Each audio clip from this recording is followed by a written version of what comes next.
Ciertamente existen muchos tipos de videojuegos, los cuales suelen ser agrupados en diversos géneros. Tenemos por ejemplo los videojuegos que son shooter en tercera persona, en los cuales iremos por algún campo de batalla buscando alguna desafortunada víctima a la cual disparar con todas nuestras fuerzas. También tenemos los videojuegos de puzzles, los cuales se enfocan y tienen su gusto en el hecho de retar al videojugador a tratar de usar su ingenio para resolver algún desafío. Sin embargo, uno de los videojuegos más llamativos son aquellos que se enfocan en la velocidad, pues ciertamente la velocidad dentro de un videojuego suele ser un factor bastante importante y que muchas veces no tomamos en cuenta, pero que a la hora de la hora termina siendo crucial para que el videojuego se sienta mucho más épico. Y es por eso que el día de hoy hablaremos de la velocidad en el mundo de los videojuegos y de cómo este elemento fue el secreto del éxito de varios videojuegos, como es el caso de Sonic o del Mega Man X4. De modo que si estás preparado, esto es el secreto de la velocidad en los videojuegos. Advertencia: en esta serie de videos analizamos el comportamiento, la jugabilidad y el diseño de diversos títulos. Sin embargo, las teorías y deducciones son de carácter personal, por lo que deben ser tomadas con discreción. Si hablamos de los videojuegos que se enfocan en la velocidad, sin lugar a dudas, deberíamos comenzar por hablar de un género bastante tradicional, y me refiero al género de los juegos de carreras. Y es que ciertamente, incluso en las consolas más antiguas, siempre existieron los videojuegos de carreras. En un principio, algunos videojuegos en los que manejábamos autos se veían desde la parte superior, como si estuviéramos en una especie de helicóptero viendo la pista desde la parte más alta. Estos poco a poco fueron evolucionando, hasta que finalmente con la llegada de los videojuegos en 3 dimensiones, tuvimos los principales exponentes de los videojuegos de carrera, como eran el caso de Need for Speed, o incluso los videojuegos de kart como Mario Kart 64 o Crash Kart. En todos ellos existía un factor bastante importante, y por supuesto me refiero a la velocidad, ya que esencialmente en estos juegos de competición, aquel jugador que alcanzara la mayor velocidad con su vehículo, muy probablemente también se llevaría la victoria. Sin embargo, aún en estos títulos, ser el más veloz no era tarea fácil, como por ejemplo manejar muy bien el botón de aceleración, y también saber esquivar los obstáculos de manera efectiva, ya que si por algún motivo terminábamos chocando contra algún obstáculo, era bastante probable que terminemos perdiendo también el control de nuestro vehículo, y de esta manera perder toda la velocidad que habíamos adquirido. Sin embargo, muy pronto descubriríamos que los juegos de carrera no eran los únicos en los que la velocidad realmente importaba, ya que algunos videojuegos clásicos también enfocaban una gran parte de su diseño y jugabilidad precisamente en la velocidad, ya que nuestro personaje podría moverse a velocidades realmente increíbles. Y este es el caso de Sonic. En aquellos tiempos, Sony se encontraba compitiendo directamente contra Nintendo, el cual, como ya sabemos, tenía un juego extremadamente exitoso, el cual estaba protagonizado por un fontanero bigotón vestido de rojo. Fue de esta manera como Sony deseaba crear una competencia para Super Mario.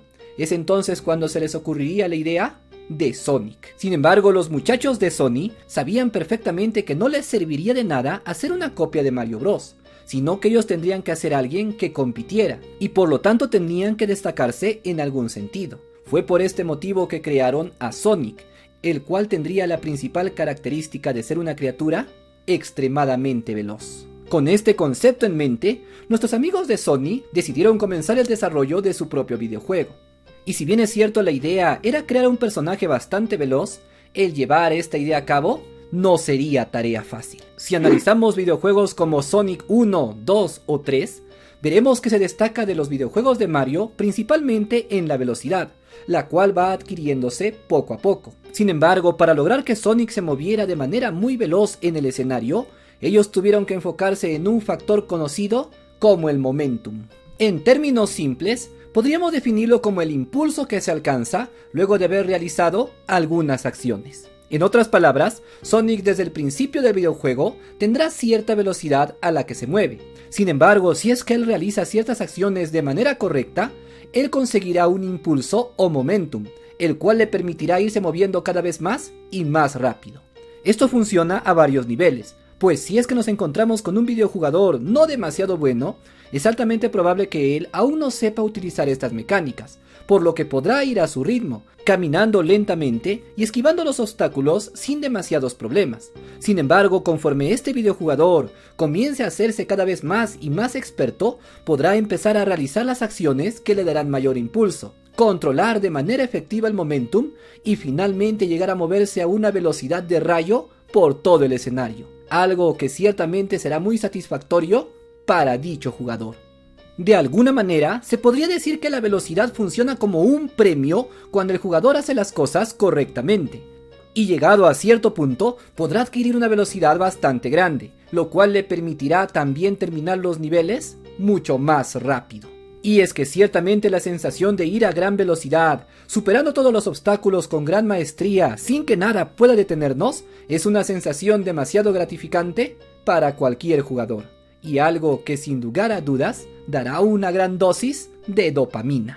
De hecho, uno de los puntos claves del éxito de Sonic fue precisamente la velocidad, ya que el mismo Sonic es un símbolo de dicho elemento, ya que se dice que puede viajar a la velocidad del sonido. Sin embargo, el mantener este estilo tan veloz en entornos 3D resultaba algo un poco más complicado. Pero de la evolución de Sonic y de videojuegos de velocidad a las 3 dimensiones, ya hablaremos en algún video futuro. Sin embargo, Sonic no fue el único videojuego que tenía un elemento de velocidad muy importante dentro de su gameplay. Pues aunque no lo creas, dentro de la saga de Mega Man X la velocidad también es un factor de lo más importante. Durante la saga clásica, nosotros manejábamos al Mega Man clásico, el cual iba caminando por ciertos escenarios y luchando contra ciertos adversarios. Sin embargo, en este punto, no podríamos decir que Mega Man era un videojuego enfocado a la velocidad. Es por eso que con la llegada de la saga X se hizo un cambio completo en dicho paradigma. Los escenarios ya no eran pequeños bloques que tenías que pasar uno a uno, sino que se trataba de solamente un escenario lineal bastante grande, y que por lo tanto nos permitía ir a grandes velocidades. El principio de la velocidad dentro de la saga de Mega Man X fue sin lugar a dudas la obtención del dash, las botas de la armadura. Pues ciertamente al obtener esta primera pieza de armadura en el nivel del pingüino del Mega Man X1, pasamos de manejar a un simple bombardero azul a una máquina de velocidad, la cual podía desplazarse por el escenario con gran destreza y alcanzando una velocidad asombrosa. Y si bien es cierto el Mega Man X1 tiene un factor de velocidad bastante grande, puedo decir que en la segunda y la tercera entrega esto disminuyó considerablemente, ya que los escenarios cambiaron radicalmente, que si bien es cierto eran mucho más complejos y permitían una mejor exploración, también perdieron un poco de esa esencia de velocidad que tenía el Mega Man X original, algo que personalmente me gustaba mucho. Sin embargo, sería con la llegada del Mega Man X4 cuando el factor de velocidad llegaría a su máximo exponente. Pues si nos damos cuenta, la filosofía del Mega Man X8 desde un principio es otorgar al jugador la capacidad de hacer las cosas de manera mucho más práctica y sencilla. Pero, ¿a qué me refiero exactamente? Pues por ejemplo en el Mega Man X3 nosotros teníamos un doble dash aéreo, o por ejemplo teníamos un casco que en el momento en el cual nos deteníamos comenzaba a regenerar nuestra vida, y si bien es cierto esto resultaba bastante práctico, iba totalmente en contra de la velocidad. En Mega Man X4 se descartaron todas estas ideas, y simplemente se le dio al jugador la posibilidad de seguir adelante lo más rápido posible. Elementos como el booster de la Ford Armor nos permitía destruir cualquier obstáculo que estuviera enfrente, para seguir adelante sin que nada pudiera detenernos, o incluso el mismo Giga Tag de la armadura permitía desplazarnos hacia adelante, para poder alcanzar mayores velocidades. Es por eso que el Mega Man X4 puede ser considerado como uno de los Mega Mans más veloces, y la sensación de ir hacia adelante, sintiéndote una máquina imparable de batalla, es algo realmente formidable, que solamente pude obtener en este título. Y es en este punto cuando también me gustaría hablar de otro videojuego relacionado con la saga X, y me refiero a Mighty No. 9, ya que si bien es cierto este videojuego cuenta con una muy buena premisa, lo cierto es que falla en algunas decisiones de diseño, y una de ellas es precisamente en la velocidad. De entrada, el Mighty número 9 nos presenta una mecánica en la cual tendremos que disparar a los adversarios, y una vez que estos se encuentren debilitados, tendremos que dar un dash para chocar contra ellos, y de esta manera derrotarlos, y también obtener un power up. Esto de por sí suena bastante bien, ya que en teoría, nosotros podríamos ir acabando con los adversarios y luego absorberlos con un dash. De esta manera podríamos alcanzar grandes velocidades, disparos mucho más poderosos y por lo tanto terminar el nivel mucho más rápido. Sin embargo, es en este punto cuando el juego falla estrepitosamente, pues por ejemplo hay un nivel en el cual vamos por una carretera, y si bien es cierto comenzamos a acabar con los enemigos y comenzamos a tomar velocidad y momentum, es entonces cuando nos daremos cuenta que tenemos que esperar a que aparezca un nuevo auto, ya que de otra manera nos chocaremos contra un obstáculo o nos caeremos al vacío.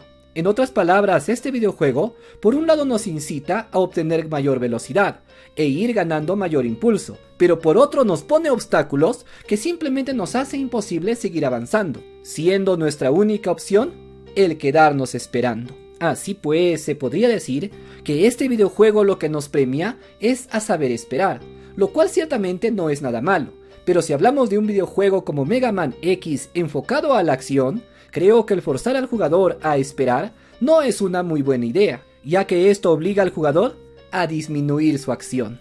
Un caso contrario de esto es el ejemplo de Cuphead, que si bien es cierto tiene unas gráficas fenomenales, también tuvo mucho cuidado en sus niveles de plataforma, en los cuales literalmente te premia por ir más rápido, y si tú vas a toda prisa, podrás incluso terminar el nivel mucho más rápido, sin la necesidad de detenerte en ningún momento, ya que el diseño de niveles está especialmente hecho para premiarte si es que avanzas a toda velocidad.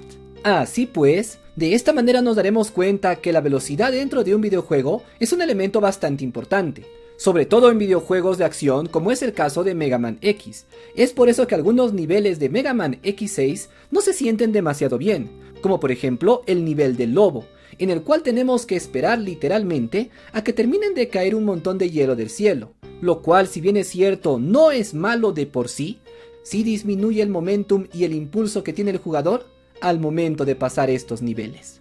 Si te gustó este video, activa la campana, para que no te pierdas ningún video especial del mundo de los videojuegos. Yo soy Kennel y esto es Videojuegos Indie.